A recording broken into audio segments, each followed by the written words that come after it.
Petrol diesel కొరతపై కామ్రేడ్లు రోడ్డెక్కారు. వెంటనే ప్రభుత్వం చర్యలు తీసుకుని సమస్యలను పరిష్కరించాలని డిమాండ్ చేశారు. ఈ మేరకు మహబూబాబాద్ జిల్లా కేంద్రంలో ద్విచక్ర వాహనాలను తోసుకుంటూ ర్యాలీ తీశారు.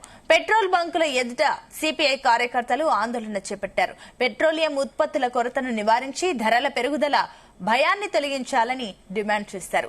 చమురును కంపెనీల నుంచి సక్రమంగా సరఫరా చేయకపోవడంతో బంకు మూతపడుతున్నాయని అన్నారు. దీంతో కొందరు కృత్రిమ కొరత సృష్టిస్తున్నారని అన్నారు. అటువంటి వారిపై ప్రభుత్వ అధికారులు కఠిన చర్యలు తీసుకోవాలని డిమాండ్ చేశారు.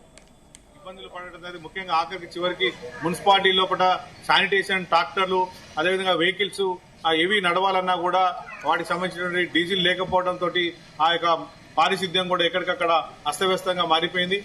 దీనివల్ల అన్ని రకాలుగా ఒకవైపున రైతాంగం, మరొక వైపున వ్యాపారులు, కార్మిక వర్గం, అదేవిధంగా ప్రజలు, వాహనదారులు తమ అవసరాల కోసం నిత్యం గమ్యస్థానాలకు లేదా ఈ మధ్య కాలం లోపల పెళ్లిళ్లు ఉన్నటువంటి ఈ సీజన్ లోపల ఈ కొరత వల్ల అనేక రకాలుగా వాళ్ళ మీద భారం పడతా ఉంది.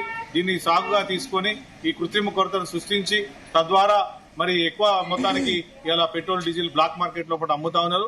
ముఖ్యంగా పెద్ద పెద్ద ఆయిల్ కంపెనీలు, ఈ దేశంలో ఉన్న బడా కార్పొరేట్ ఆయిల్ కంపెనీలు అన్ని కూడా కలిసి గుండుగుత్తగా మరి అతి త్వరలో మరింత పెట్రోల్ డీజిల్ బాధుడు భారం మోపడం కోసమే ఈ కుటిల ప్రయత్నం చేస్తామని చెప్పి వార్తలు వస్తున్నప్పటికీ కూడా రాష్ట్ర ప్రభుత్వం గాని కేంద్ర ప్రభుత్వం గాని ఈ యొక్క సంబంధించిన పౌర సరఫరాల విభాగం గాని ఎలాంటి చర్యలు తీసుకోకపోవడంతో ఇవాళ ఎక్కడికక్కడ వాహనదారులు, అదేవిధంగా రైతులు, వ్యాపారులు, ఇతర వర్గాల ప్రజలు తమ అవసరాల కోసం వచ్చిన వాళ్ళని కూడా చాలా ఇబ్బందులు పడతా ఉన్నారు. మహబూబాబాద్ జిల్లా కేంద్రంతో పాటు మరి ఎక్కడ చూసినా కూడా పెట్రోల్ బంకుల్లో కూడా పెట్రోల్ డీజిల్ నో స్టాక్ బోర్డులు పెట్టడం జరుగుతుంది ఆ బంకుల వద్ద.